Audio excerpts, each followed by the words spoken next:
Direct Connection is made by MPT to serve all of our diverse communities and is made possible by the generous support of our members. Thank you. Live from Maryland Public Television, this is Direct Connection with Jeff Salkin. Good evening. Welcome to Direct Connection. Coming up tonight, a visit to Ocean City, which is threatened by both tropical weather and a pandemic. We'll talk to Ocean City Mayor Rick Meehan. That's ahead. First tonight, more schools making decisions, difficult decisions about whether students can return to classrooms. Joining us live tonight, the president of Goucher College, Kent Devereaux. Sir, thank you for being with us. You announced a decision last week. What's the plan there? Well, thanks, Jeff. Yes, we made a decision last week to transition from a full residential college with part of our students online to a completely online model this fall. And we announced that on Friday. This is something that we've been looking at all summer long, and we had established some metrics that we needed to make sure that we saw in Maryland and Baltimore County. And we did not like the trends that we saw, and we made the decision to move entirely to an online model for this fall. What's the reaction been to that from your fellow faculty members and from students? Well, that's what's interesting, because this is something where we felt that any decision we made here really needed to be transparent. It had to have the full participation of the community. So we formed a task force way back in mid-April, been meeting weekly, working with 36 members across the campus, including students, including faculty. We were very clear in terms of the criteria that we needed to see in terms of flattening the curve and keeping the number of cases and the positivity rate in Maryland low. So when we actually announced it, we were welcomed by parents and students and faculty and saying, this is the smart decision to do. We're going by science. We're going by the criteria that we set out for ourselves. And this is something I think we're all united to fight the virus. We realize that the virus is going to determine the timetable. The virus is going to determine when it's safe for us to come back to campus.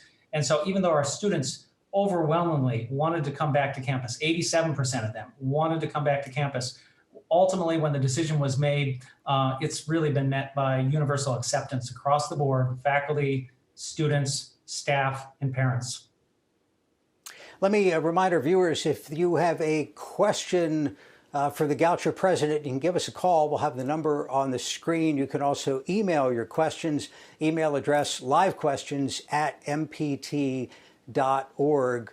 You know, I wonder if this is a different thing depending what level of schooling someone is attempting at the moment. I mean, in the K through 12 situation, there are obviously some bigger challenges that college students may be better able to handle. This still, as an educator, there have to be pros and cons.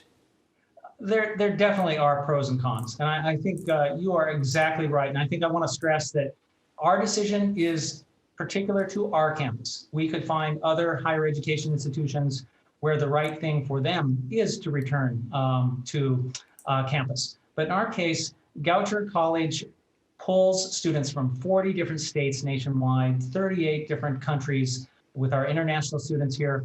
We looked at the risk that's associated with having students come from hotspots throughout the United States. What happens if they get sick? How do we quarantine? How do we isolate students? That's very, very different than perhaps a regional school or a state university that pulls entirely from Maryland or primarily from Maryland. And K through 12 is a whole different situation entirely. So you're exactly correct. This is really unique to us, but I think it is not distinct to us that you're seeing several other schools that also are nationally ranked and pulling nationwide, like St. John's College, like Washington College. They followed our lead as well, and you've seen them announce as well that they're going to be going to an online model this fall. This isn't the biggest concern, of course, but it's something that smaller private institutions have to think about, and that's the financial impact of this. You're going to have a whole campus full of dorms and dining halls where you're not going to be getting any revenue. What's the impact on the school? Yeah, clearly there is an enormous financial impact. And we've been trying to make that case with many of our college and university partners nationwide, that there are 25 million students in higher education, all of the people that are employed by higher education and colleges nationwide. And COVID, just like any industry, has had enormous impact on our industry, the industry of higher education nationwide. In many cases, our Maryland colleges are the major employers in their counties within Maryland. So we don't want to close. We don't want to go online because every single one of these decisions has a financial impact to us. But the reality is we looked at this and we said safety first. We were very, very clear, and my board of trustees and myself said, listen, we need to do what is right for our community to keep our faculty, our staff, our students safe first. And we're really blessed that we have a $200 million endowment, so we're able to weather the storm. Many, many small colleges in America do not have that luxury. So we're very fortunate we were able to do that. Still, there's a significant cost to this, millions of dollars in cost, due to us having to adapt to an online model. And like you point out, not having students back here in the residence halls, and dining facilities, all the things that we would ordinarily see. Even rental of our athletic fields, the kind of things that go on in a college every year, that's millions of dollars in revenue that right now is gone. What does it mean to employees of the college? I guess the professors will be busy, but the people who handle all of those college functions, well, what do you expect? So this is interesting because we saw this back in April. We prepared several different scenarios, and we said we could be online in the fall, we could be residential in the fall, we could be online in the fall, residential in the spring, we could have a variety of different scenarios. So what we did is we invested heavily in the training and preparation of our people. So all of our faculty, all of our staff, we've moved every service online. We've moved mental health counseling online, telehealth services, academic advising, our writing center, our tutors, our academic support, as well as all of our faculty who've really gone through intensive training this summer. We've pulled in outside experts. We've hired additional instructional designers. So we've really been prepared for this. So we said, you know, if it looks like at the end of the summer we've got to go online, we're going to be prepared. And at the end of the day, when we pulled everybody together and made the final decision, what the tipping point for me was when I looked at the faculty in the room, on our virtual room, and I said, are we prepared to do this? Are we confident we can do this? And I had overwhelming confidence from our faculty who said, we're ready. We're prepared for this. We're eager to do it. We think the best solution for our students is to stay online. And so they stepped up big time. So I'm very thankful to our faculty to be able to do that. And I think our students are going to see that in terms of the quality of education that they receive online this fall. Email question from a viewer. This is from Mary. Will tuition costs remain the same for online education? I mean, your full tuition cost is way up there. Might a student more likely, might their parents look at that and say, you know, this is just correspondence school? I mean, it's interesting. There's two questions really embedded there. One is our tuition price. And so this is the unusual situation that higher education finds itself in that we have students coming from throughout the United States from every income level. And so we have a list price, so to speak, a tuition that is comparable to our peers with a similar student-teacher ratio, about 10 to 1. But that's quite high. That's over $40,000 a year. The reality is almost every single 97% of our students get financial aid or merit scholarships of some type. So the average price that a student pays is more in the $15,000 a year range. We think that is very comparable compared to going to a local state school where your student-teacher ratio would be much, much higher. The small class attention, the individual attention you get from faculty, the support services that I described in terms of support, tutors, writing center, our quantitative reasoning center, our counseling center, all that has been transitioned online. So we're not planning to discount our tuition anyway, because that really is the people that supports this. What is going to be refunded and credited it obviously is the room and board, the residential, the dining, all of that. We've dropped our student fees, all of those kind of things that you would typically be associated with campus-based activities. And we hope, like everybody else, that come spring semester, we've got a vaccine and we're back to kind of normal, or the new normal, as they say. I think I just heard a more direct answer to the sticker price question than one typically hears from a college president. Let's take a viewer phone call. This is Felicia in Harford County. Thank you for calling. Go ahead. Yes, hi. I'm wondering how you're going to treat majors that have classes that require some kind of presence. For example, biology majors with labs, lab requirements, theater majors with performance requirements with the groups. How are you going to treat that if you're going to address it at all? If you're not going to address it, will their tenures be delayed or their graduations be delayed? Excellent question. Thank you very much. Yeah, that's an excellent question, because this is probably the most difficult question to solve. But it's interesting because when we had to quickly move online halfway through the spring semester, it's interesting. You would expect that the science classes, the dance classes, the music classes, the ones that actually require some kind of physical activity or specialized usage of a lab or something, that those classes would suffer. But what was interesting is when we actually surveyed the students in those classes, the students that had the highest satisfaction ratio were those students which are really in high-touch fields. And what it was is our faculty was very, very in tune to the needs of what was required there. So in this case, we've changed the focus of many of our classes. We've looked at virtual labs. In some cases, we're actually sending out kits to some of our students in some of our science-based classes. We're really having them engage in the world in a whether it's environmental science or biology or different subjects like that, where they can actually engage in the world, then post their results online, and then we can deal with how science is conducted today. And a big part of it is recognizing that today's science, especially, that's very, very seldom there's a single author to a paper anymore. It's very, very prevalent that those multiple authors working around the world virtually in multiple countries at the same time. So anyway, we're actually modeling where we're going in the future. But clearly, we're having to adapt the curriculum significantly in those areas, especially the arts and especially the sciences, where they have to really respond to the different modalities of learning online. It's not ideal, but for one semester, we feel quite positive about it. And we're not going to delay anybody's graduation in that way. Sir, we'll have to leave it there. Kent Devereaux, who's had an eventful first year as president of Goucher College. Sir, thank you very much. You're very welcome. Thank you. Joining us now from City Hall in Ocean City is Mayor Rick Meehan. Mr. Mayor, nice to see you again. We have a lot to talk about. Let's start with the weather.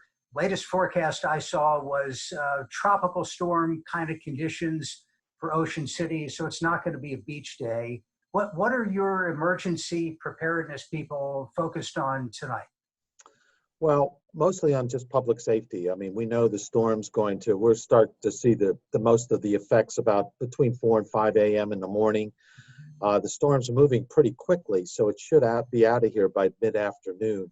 But we've gone ahead and taken our precautionary measures. We've closed the gates along the boardwalk and along the seawall, basically this time to prevent all the sand from blowing up on the boardwalk.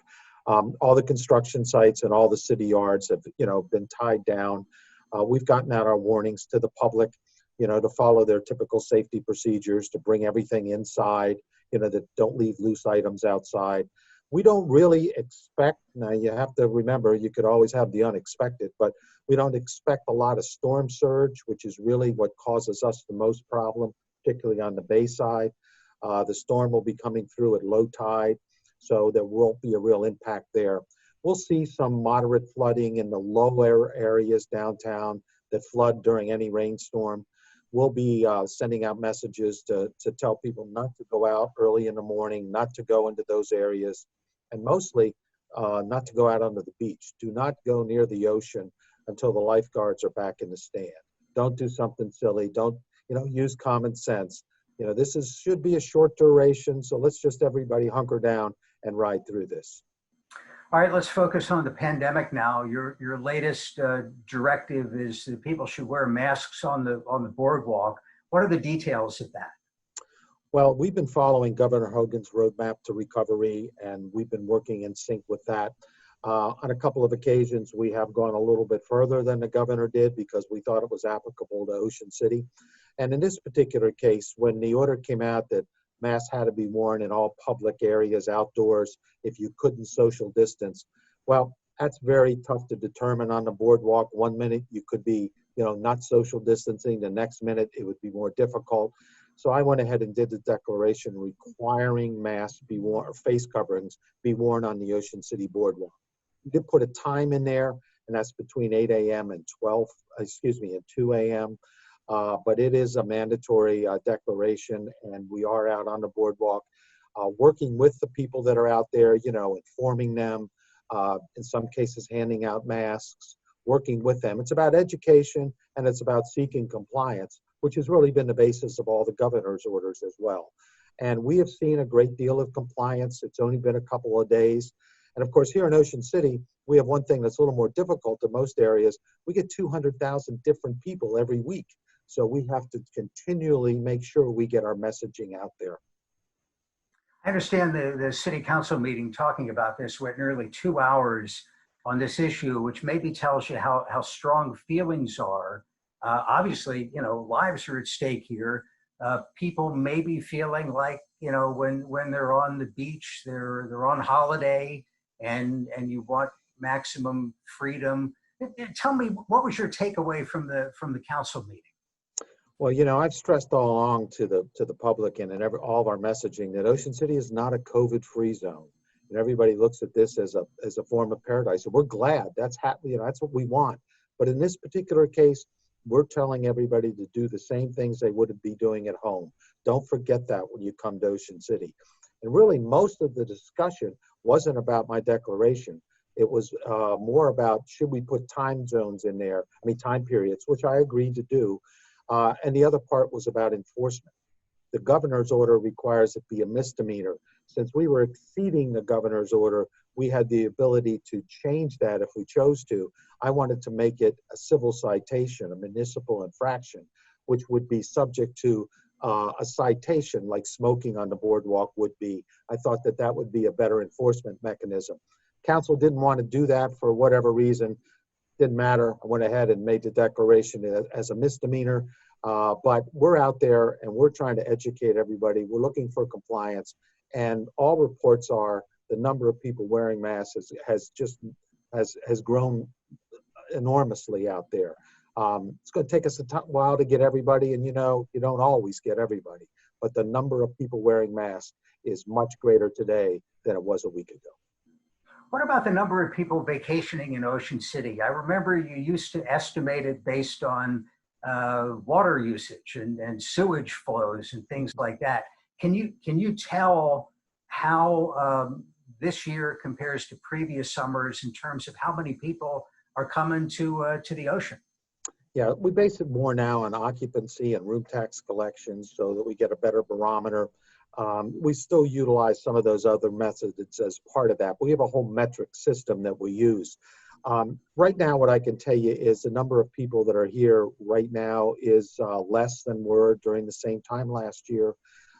Not everybody feels safe traveling, and we understand that. Certainly encourage everybody. If you don't feel comfortable, everybody should do what they think is the best thing for themselves and their families. If you don't feel comfortable traveling right now, absolutely, that's what you should do.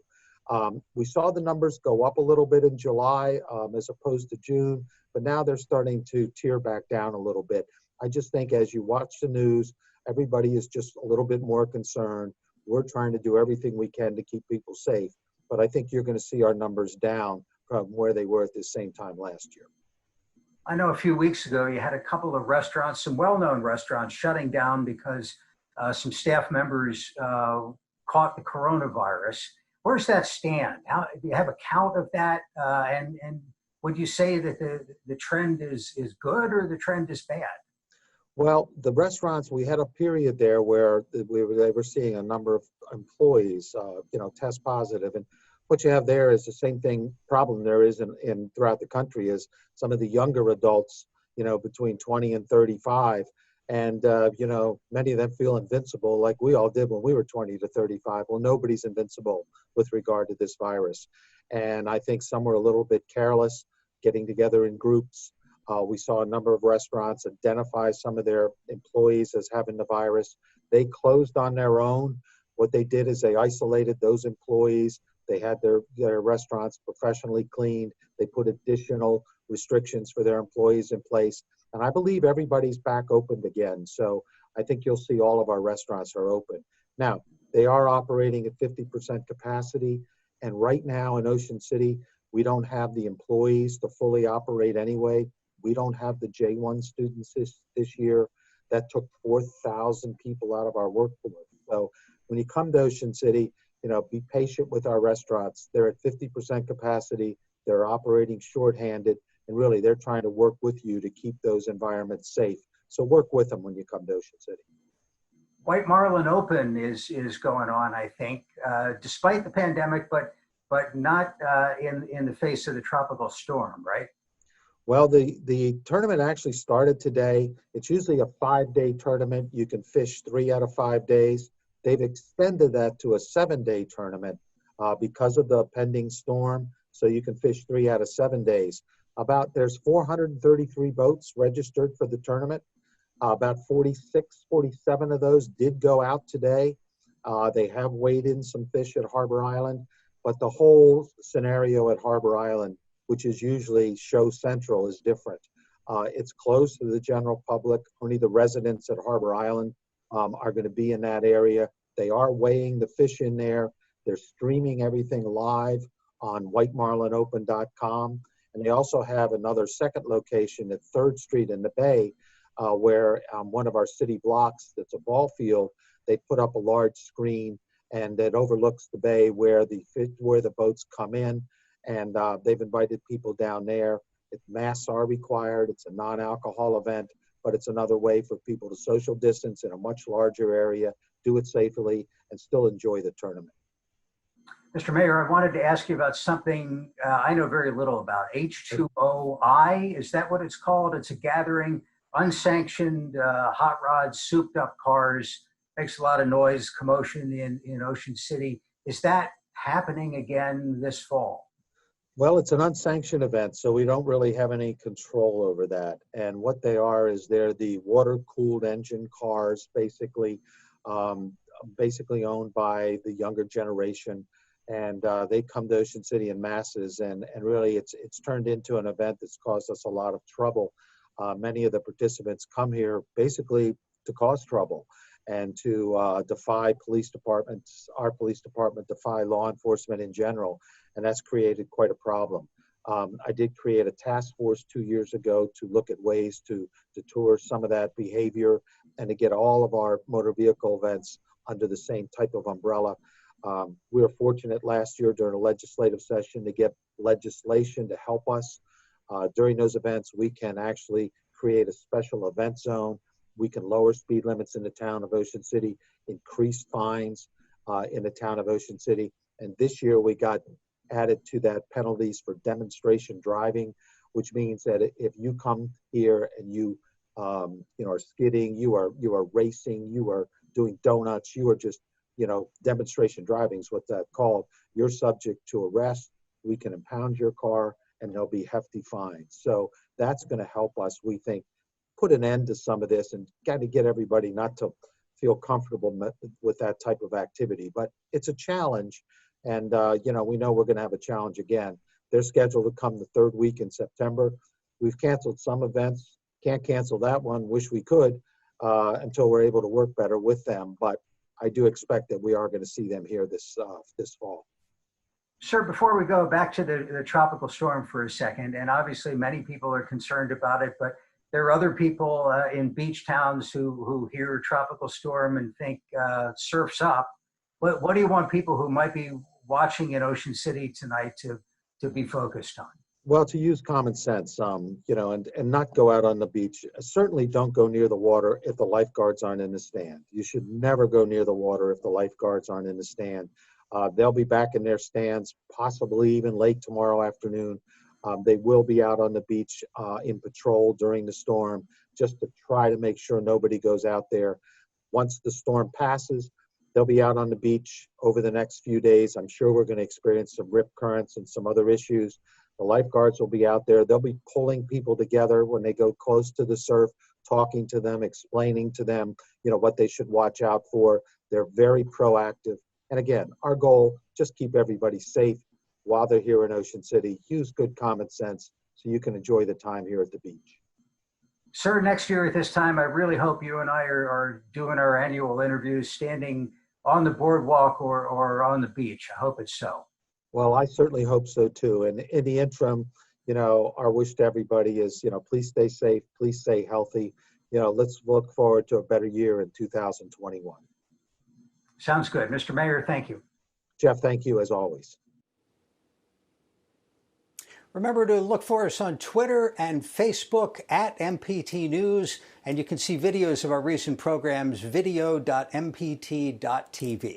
Now, for all of us at MPT, I'm Jeff Salkin. Thanks for watching Direct Connection, and have a good night.